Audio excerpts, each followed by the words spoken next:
Go. All right, welcome to Keys for Home. We're talking about how sometimes people can be their own worst enemy today in Absolutely. episode 20 in series 2. So we run into this all the time. Yeah, it's crazy. Christmas, talk about own worst enemy. We've done some doozies with this, but you get better as you go along, right? Yeah. To the victor goes the spoils. You get nothing if you don't try. It's August. It's hot. Yeah. Guess where I am? Look, does the background look different?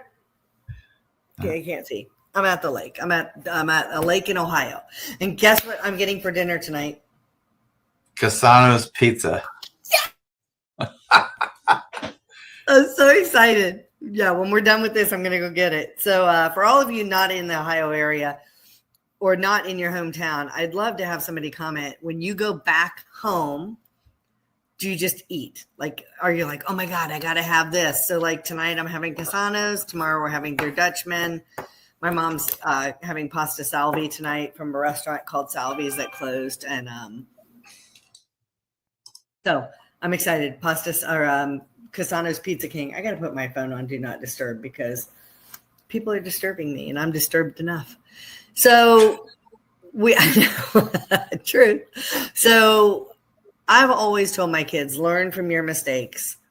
But if you can learn from someone else's, do that. And we run into things all the time in real estate. I wish Mark was here. I hope he can join us. He's had a lot going on this summer. But a lot of this applies to financial things too. You think you're doing the right thing, or you don't know how, or you don't think you're doing the wrong thing. Sometimes it's just that simple. And you get yourself in a situation. So I wanted to talk, and I think we're going to do a podcast where each of us delve deeper into what we say, because I think there's going to be a lot of questions. Right. I know where you're going with this. Just top 3, top of the head. What are the mistakes that hold people back from getting approved on a loan when they're like, I want to go buy a house? What are some of the things? Well, you want the ones that really cause problems? Yeah, just the ones we see more often, or some of those ones that you're like, God, I never even would have thought of that. Well, one of the ones that has crept up on everyone is student loans. Student loans in COVID. If you're watching this 20 years from now, you're like, what was that? Well, 2020 during COVID, student loans and home loans, the government told people, hey, don't worry about it. Don't make payments. You can just put those in deferment without really defining what deferment meant to people, Jennifer. So people did that. So if you had $80,000 in student loans, oh my gosh, Lance, $80,000. Who has $80,000 in student loans? Lots of people have a $50,000 borrow. Yeah, I would bet that's small potatoes. Given. But anyway, so if you had that money and you put it in deferment, the payments that you should have been making each month, I don't know, let's call it $300 a month, and you didn't make it for 5 years, that's $18,000 that just went on top of what you owe. So you don't just owe $80,000 plus the interest. Yeah. Now you owe $80,000 plus 18 or $98,000. And so what's happening is a lot of these loans came out of deferment in the last few months and people don't know it. And when we're pulling their credit, guess what? A big mistake is they don't know that they're now 6 months delinquent on their student loans. And they're like, oh, I'll just call and take care of that. No, it's not. And it's greatly affecting credit scores. So one of the things is staying on top of student loans. One of the biggest mistakes. And of course, you and I were talking about this earlier. Say it again. Even getting the student loans. We've seen some people whose student loans was so exorbitant or so out of line with what their career payment was. I mean, I know we worked with one lady for years. 4 years.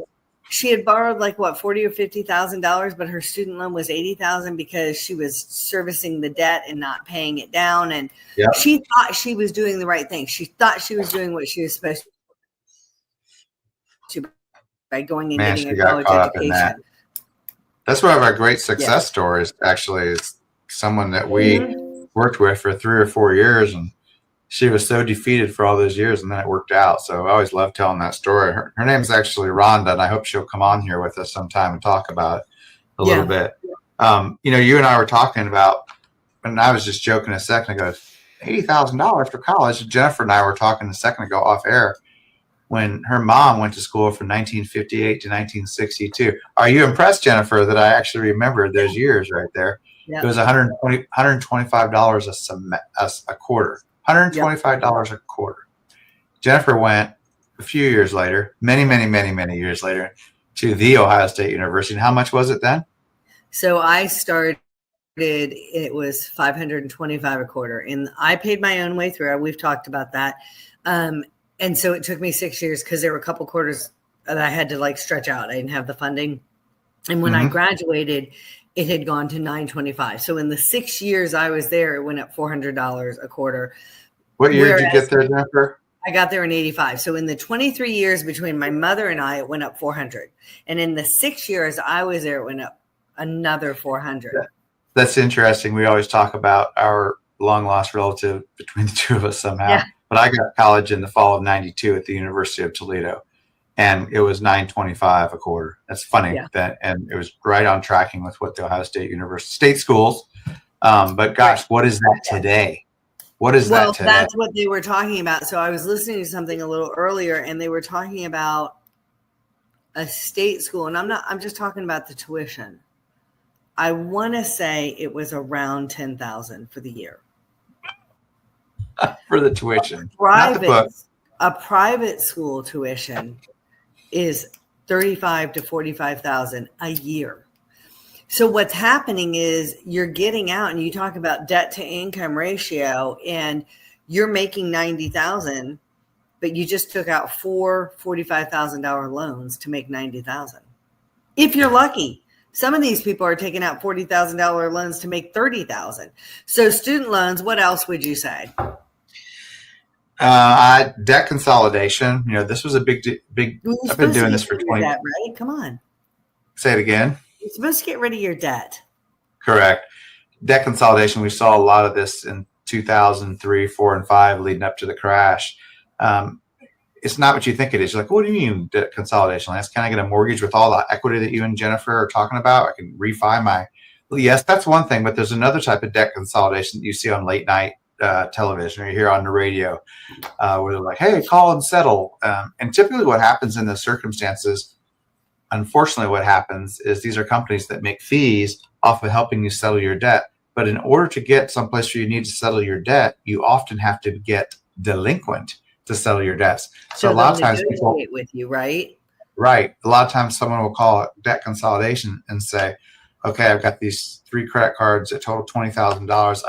I can barely make the payments, but I'm making it. And they're like, okay, we'll help you. Well, we're going to charge you 20% of whatever the payoff is. But here's what I need you to do. Don't make a payment for 90 days because they're not going to talk to you until you get behind. And that's where we'll step in. And that's not a lie. That's not a lie. It's just not the best method. Correct. And what happens is, yeah, they do help you settle it. But in the meantime, your credit takes a complete tank. And Jennifer, it's a big mistake because it might take 4, 5, 7 years to recover from that. Mm-hmm. And sometimes, just like non-contractual agreements, sometimes people don't do what they're supposed to do. Even in contractual, that, you know, the consumer has, when you get involved in one of these debt consolidation things, you have obligations that you have to uphold. And then you go out and buy number 3 on my list. You go buy a new car. Yeah. So that's a big mistake too. Buying a car during the whole process. The average car payment right now, I believe, is $780. We're seeing $1,200, $1,300, $1,400. And these aren't for Maseratis and Porsches. These are for Suburbans and Tacomas and Camrys. So Lance, I think this was a transaction we did with you. It was a new construction, but it was a small builder. So they didn't have like a, you know, you've got to work with us kind of situation. Right. And they contracted on the house in February. It was closing in May, early May. And in April, this guy was in the trades. So he had a truck and he needed a truck and it needed to have certain things. And in April, someone hit him and totaled his car, like mid-April, his truck. And he was going out and he was tight on his debt to income ratios. And he was going out to look for a new truck. And he mentioned it in passing. And I said, hold the phone, stop everything. You cannot get a truck unless you talk to Lance. And the other person you had to hold off. Yeah, the other person was at fault. They had insurance, thankfully. He had a rental car. I said the rental car has to give you, it's not like when you are at fault in your accident and you're like $30 a day, good luck, Charlie, that's your budget. If somebody hits you, they have to replace with a similar or better vehicle. So if I've got 4 kids in car seats, they can't give me a Nissan Sentra. They've got to give me a Suburban or a minivan or something that can do it. So I said, you rent whatever it is you need and be looking. And you're not lying to the insurance company when you say, I cannot find a truck that meets my needs. Because if you go and get one, the loan is going to be higher than meets your needs. You've got to wait till you close. Yep. And it's completely above board and great advice. We didn't advise that person to do something out of the boundaries. It just protected him from being in a situation that he couldn't control. Right. When you speak about that, Jennifer, accident, let me go get a truck. Nope. Yeah. Jennifer, we see it's a little bit of a segue, or I guess it's a detour using the car analogy there, but Jennifer and I are in a professional business group called BNI, Business Network International. And she mentioned the other day, we've done, I think, how many first-time home buyers have we done since we? I think 34 now. We've got our 35th is under contract. 35 under contract. So I think you and I are 14 or 15 in the last 2 years or so. Yeah, and 35 total. This one contract that came in this morning will be 35. Yeah. Impressive. And I appreciate our relationship. So thank you, Jennifer, for that. I can say that 1 or 2 of those did come from me. I actually was able to give back to a realtor who has helped me greatly. Jennifer's been wonderful. Yeah. But what I wanted to say about those transactions is it's different now than the first 20 because more than ever, the ratio is so tight. Before, when we were helping young people, old people, they're making a first-time home buyer, a lot of people will ask Jennifer and I, well, how much home can I afford? And we turn that around and say, let's not talk about what we can qualify you for. Let's talk about what you need and try to back into this answer. And we would find that. And I feel like, Jennifer, we should go back and look at this statistically in the early years, that our customers were probably more in the 30% ratio, 40% DTI. I think so. And now with interest rates being where they're at. Well, and insurance has gone up. And interest rate, insurance, taxes, and in our area, values are still going up. Some people watching this in other parts of the country might be like, what are you talking about? We've seen 3 and 5% appreciation still across the board, correct? Oh, yeah. In this area? Yes. It's insane. And so now when we're not going to mention names, but the contract that came in last night, this young man, a referral of another client of Jennifer and I's, a referral of her daughter, who's I can say is my client, and obviously her daughter. This guy never thought he could buy a house. As we worked through this, he was very dejected. Just maybe a few weeks or a month ago. Yeah, I don't even know if dejected. He just didn't think that it was feasible. Like he wasn't even like it was like, yeah, that'd be nice, but it's not a real consideration. And then my daughter's like, well, you have a better job and income than me. You should call my mom. Right. But my point in saying it all is losing a job or buying a toy or the car incident, that can really mess our tolerances are so much, our room for error is the thinnest slice it's ever been. And Jennifer and I's conversation as professionals, whether she's on the presentation side or I'm in the first consultation side, is, hey, we need to talk to you about that. And preparing the client, the person we're hoping who's watching this and joins us sometimes in transaction, is that we got to watch our P's and Q's. We've got to cross the T's, dot the I's. And as always, my friend Monty, I hope he sees this, he used to say, we got to look for small J's to dot. And we all know there's not a lot of small J's to dot, but we got to be looking for them, because when you miss one, it's going to bite you. What about you, Jennifer? What are some of the things that are the biggest mistakes I want to talk more about sellers than buyers, because so much of the buyers thing relies on the loan that they're messing up. Now, I will say expectations thinking that they're going to go buy mommy and daddy's house with all the things on their first house. That would be a mistake that buyers make. But if they're realistic, we can get them squared away. It's sellers who tend to make more mistakes in real estate, I think, than buyers. So how so? Thinking that their house is the most fantastic styled house and they've chosen really bold choices. There was a house in Brentwood a number of years ago, like 4,500 square foot home, and every room in it was painted lavender. Mm. You know, my parents, my mother, I was telling her what we were going to talk about, and she goes, "We did that, and I hate it." My friend was my realtor, and she's a really good realtor, and we didn't listen to her. And you know, my parents had very good style taste, but the other thing is, are your good style tastes dated for who's going to be buying your home? My ex's uncle was president of Columbus Board of Realtors, and he told us you will sell your home to who you were when you bought your home. So if a home fits a young family just starting out, it's probably going to sell to a young family just starting out again, or maybe a downsizer. If it fits well with, that's not the only person, but it's the house fits needs, right? If it's a downtown condo that's you bought when you were just divorced, you're probably going to sell it to somebody who's single and like ready to mingle or whatever. So I sometimes tell my people who are our age and up, what did this house, it was existing, not new. What did this house look like style-wise when you bought it? Oh my gosh, it was so 1970s. It was so this, it was so that. I said, okay, you updated it when you bought it. What year was that? 2001. Okay. So 2001 to 1975, that's 26 years.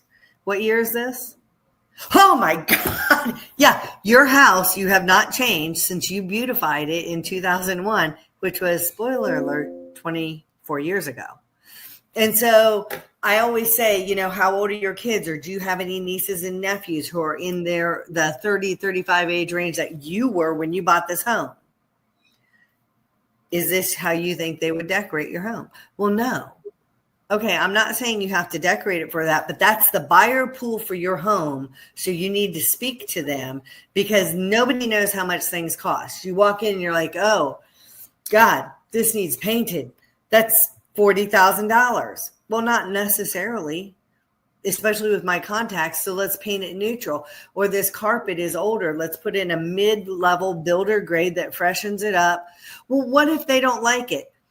The thing is, when you do updates like painting and carpet and some of those things, it makes your home fresh feeling. It makes your home more neutral. It makes your home seem like there's not going to be deferred maintenance. So if you have paint, like this house we're in, we're getting ready to sell it and paint it. There's not nicks all over the wall. His parents were responsible adults when they were in here, and they were not little kids running around like at my house. But it's just older. It's sunlight. It's, you know, it's faded. It's a beautiful faded lady. So then people come in and go, huh, are there things I need to be looking for on the inspection? And so you've got to be careful with that. Other is, I have to tell you, I got to tell you, you need to use that line again. I've never heard that from the old head of the realtors board. You'll sell your house to who you were when you bought it. 100%. And I'll tell you that the house we owned before the one we're at now, the one we're in Franklin, Ava was 2 months old or 2 weeks old, and we were driving around, and the family we bought it from had 3 kids, and they had just grown up and gotten out of high school, and they were going to go off to college, and we moved on in. It was like this house was meant for that type. And guess what? Absolutely. When we sold that house, that's exactly who bought it. A family, a mother and a father with 3 children. And I imagine it's been about 8 years. So I bet we're getting to that cycle. I got this big smile because it's so brilliant. Who's going to buy your house? Who's going to buy my house now? Somebody who's got upper elementary or middle school and high school kids. Yep. Then it wants that backyard playground and pool and privacy. Now that doesn't mean that I couldn't come by it and throw parties in the pool and have a great time, but it doesn't fit as well. So anyway, that's great, Jennifer. I love it. I hope the AI, hey AI, pick up on that. Right? Go ahead. I'll snip it if it doesn't. So the other thing is, okay, so this house needs painted. The one I'm sitting in, like I said, we're getting ready to list it. The carpet downstairs, it's a walkout basement. So it has that low nap carpet. That was the only thing you could really put in basements back in the day. And it was there when his parents moved in 96. Is it still there? Yeah. I don't want to walk barefoot down there. So is it a mistake?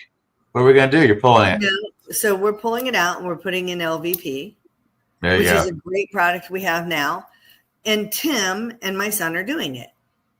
But DIY is one of the mistakes that sellers make. I've told them both this, okay? Because it has to look professional. Right. But Tim's dad was an engineer, and Tim is pretty freaking meticulous about like, okay, this is how we're doing it. Will works for a builder. I do have faith in their ability to do it. Sure. But again, most of your average sellers don't have those two things. So. Right. Or they think they do, and they are mistaken. Right. And we have all seen the flips that were like, okay, you bought this, you did this, but everything in here needs redone. And that's another thing too, that's really, it's hard not to be sad about it when you're the person that it's happened to, or for me, when it's my sellers. Have you ever had your kids' rooms are a mess and you're like, go clean your room? And they're excited because they cleaned their room and it looks good. And you look and you're like, yeah, it looks a crap ton better than what it did, right? Mm-hmm. And then Jennifer comes home and she looks in the room and she's like, could you clean your room? There's this over there and there's this over there. She doesn't know the state it was in. To you and the child who cleaned it, who saw it, it is 100 times better. But Jennifer didn't get to see the mess it was. Yeah. So sometimes when you're fixing these things in a house and you've done what you can do and it does look 100 times better, it's sometimes disheartening when some buyers come through and they're giving honest feedback and they're like, God, you painted it and you put new flooring in, but you left the lovely 1970s brass and crystal chandelier. Why didn't they just replace it? Because you have limited whatever. So sometimes that's a frustration. And then and also, I guess, wouldn't a mistake be not listening to you? As in, that's one of the other ones. I mean, I don't know everything, and I hope when I'm wrong, I hope I can know. Yeah, but that's one of the things that my mother and I talked about. And I said, Mom, if you were accused of murder and you did not murder somebody and you hired a lawyer, would you listen to your lawyer? And she goes, well, that's different than a realtor. And I said, yeah, unfortunately, there's a lot of realtors out there who don't know what they're doing. That's just the sad fact of the matter, okay? But time out for a minute. At the height of 2023 in October, there were 1.6 million realtors in the business. And by the end of this year, they expect it to be 1.2 million. So a 25% reduction. Is that right, math? I think it is. In realtors. It's supposed to be a history major, math. Yeah, I know. Well, we didn't do that. So, but, there are realtors who don't know anything. But I said, Mom, your realtor was a good producing realtor. Why didn't you listen to her?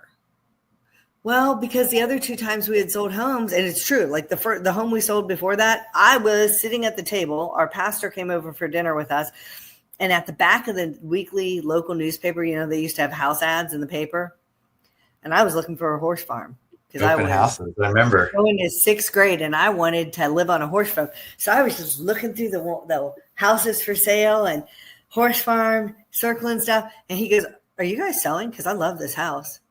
I'm like, well, we weren't planning to, but sure, let's talk. So my parents had never had to sell a home before that. But the other is price it for condition and situation. So I'm going to give you some love here, or some credence, or some qualifiers. So again, this woman and I have done, to my right here, Jennifer, 37 first-time home buyers and a lot of other transactions. When I think about that, just kind of blows my mind to kind of have that type of relationship with a partner that we can do a lot of loans. And ironically, my wife is Jennifer. Her name is Jennifer, but it's not this Jennifer. Right. Anyway, it's a funny thing. I've been in a lot of open houses with Jennifer, and I believe, as a lender, I believe in open houses. I think they're a huge deal because you can get a lot of information. And another reason early on was to spend time with Jennifer and get to know her. And I cannot tell you how many times when prospective buyers come in, they're not always going to, when you solicit information from them, they're not always going to answer, but they will blurt out. They just can't help it when they come in and they see things. And I can't count on my hands and toes how many times the things that when we opened up the house that day, Jennifer's like, I told someone to do this, that, and the other. I wonder if it's going to come up. And I mean, the first thing is the people open the door and there's number one. So number one's been stepped. Yeah. And then they walk in the great room and they go, honey, do you see that? And then they walk in and then they walk around a corner, and all three things that Jennifer was worried, or not maybe worried, just had the intuition to say that these are going to be issues. They were nonverbal issues from the get-go. And sometimes people turn around and just left. Yeah. And I don't, without compromising your clients, because they may see this. I mean, I know that there's people that after some of those where you're like, could you please, when they did talk about, Jennifer's like, would you please write that down? Yeah. And I think that's what it took to get some of them to take action, and then immediately it sold. Yeah. Is that, I mean, I can think of 2 or 3 like that. Yeah. It's true. And the thing is, sometimes people go, what do I need to do to my house to sell it? Do you know what the answer to that is? It's a trick question. It's nothing. Yeah, whatever it takes to get the buyer to buy. It's nothing. You don't have to do a thing to your house. You just have to be willing to price it that you have not done a thing to your house. Have we mentioned that? And you have to that's a big mistake. Yeah. And you have to be able to let it sit on the market because you didn't prep it for to make people, when you walk in a house, you want somebody to be going, wow, gosh, look at that. Oh, and we could put our couch there. And if you hear the Christmas tree could go there, especially if it's not November, December, you are good. That house is sold. Okay. So that's where the Christmas tree goes, is I'm writing an offer usually.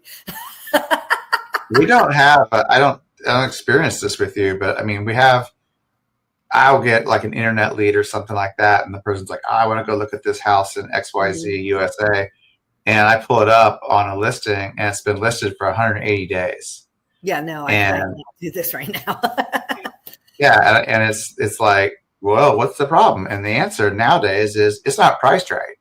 Yeah. And they're like, lowering at $5,000. No, you need to listen. I had one listing like that, and it was when the market shifted in 23.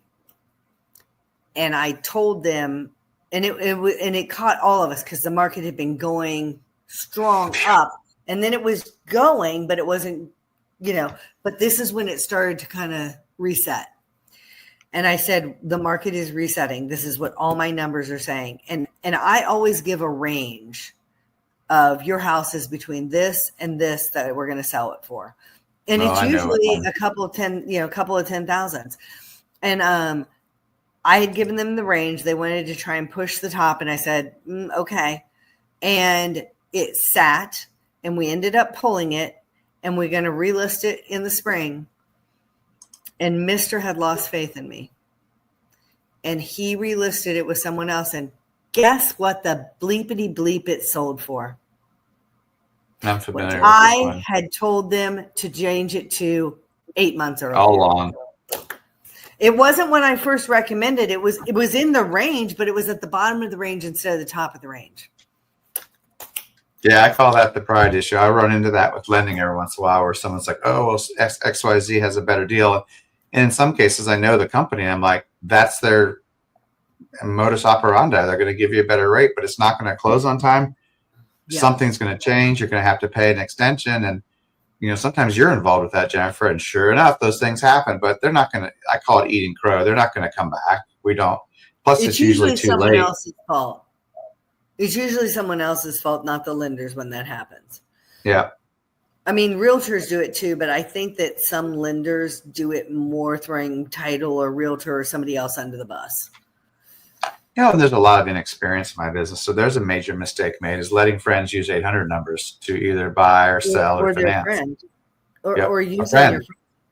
I mean, we've seen it, especially during, COVID, when people were way overbidding because they were trying to help their friend. Their friend wasn't in a strong enough position to say, because I think it's pretty obvious from the videos. If I see you doing something that I think is a mistake, I'll be like, hey, you can do that because it's not illegal, but this is why this could be bad. And if you choose to do it, fine. It's kind of like if you choose not to get a septic inspection, I'm probably going to make you initial something that I told you to get a septic inspection because that might be a mistake in selling. Don't get a septic inspection before you sell it. Yeah, no, you don't fix your broken pool. Don't fix those cracks. Yeah, deferred maintenance is the killer of equity. Yep.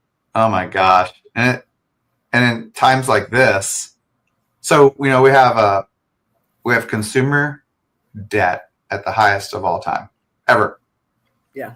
We have, I guess, home values at the equity, home equity. We have more equity locked up in people's homes. So why is that? We go back to a couple episodes ago. Why is that? We have 90% of all loans, Fannie, Freddie, FHA, 90% of them are 3.5% or less.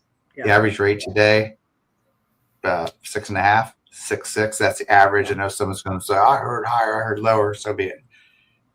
Unless you have a reason to shift your needle, to move the needle, you're not going to move. You're not going to sell. And many people aren't going to refi. I think they should. We've talked about that in other episodes. So that might be one of the biggest mistakes too, is lack of education, not understanding why this would be, if you've got the most equity possible and the highest debt load possible on your family and incomes decreasing. It's not for everyone, but I think that a big mistake is the consumer not educating or the consumer not finding people like yourself and I who will sit down and say, look, both of us will say this to our clients. We may not be the right fit for each other, but I'm still going to give you an honest shake. Right. And when you can take this information, I'm going to get and guess what, Jennifer, I know this happens with you too. I'm sure you've said, I'm just not I like you. I enjoy talking to you, but I don't think I'm the agent for you. And that was on the dating side. I said, this relationship isn't going to work, but I will sell you your house. Right. True story. So in mortgage, this AI is going to pick that one up. That's going to be all over. It's going to be a meme by tonight. Yeah. And then for me, I'm like, this, I don't know, this just isn't going to fit. Can I recommend some other people? I do it. You have to do it sometimes. Yeah. So. Well, I'm running up against insurance agents who do that too. We know insurance agents who are like, I'd love to write you this policy, but I know that this company over here has an appetite for your kind of home. And that's great, part of servicing. Like, we're in BNI, giver's gain. And that's part of giver's gain. If I'm doing what I should be for you, and it's through me, great. But if you need to be with someone else, then that's fine. And I mean, I think I've told you, I came close to firing 2 different sellers. We went under contract in time that I could see the end in sight and didn't have to. And I have fired 1 buyer with unrealistic expectations, just wasting my time. And I have I've done almost 200 transaction sides. I have 6 clients that I have blackmarked. I will not work with them again. I don't care. And I'm very fortunate to be strong enough in my business that I don't have to. Yeah. Well, I'm up against the clock, Jennifer. I've got a call to make it 3 o'clock. Pizza King. I think we got some great. I love this camera. It follows me around. Mine doesn't. Over here. I think we got some great AI moments out of today. Yeah, you're bouncing all over there. But mistakes people make. I'm sorry we missed Mark. He would have had some stuff definitely to add. I will say, we'll just real quick add, I think that not having a written budget, he's going to say is one of them. Yeah. Not like deciding documents. to do foreclosure or bankruptcy instead of sticking your nose to it and paying off the wrong debt first. I know that those are things. So we are going to revisit this. I think we should give each of us a full podcast to talk about it and have us ask like you questions about, lending situations and all that. But until next week, from the great state of Ohio, although I miss my home. It's keys to home. We'll talk to you. We'll see you next week. All right. Take care until.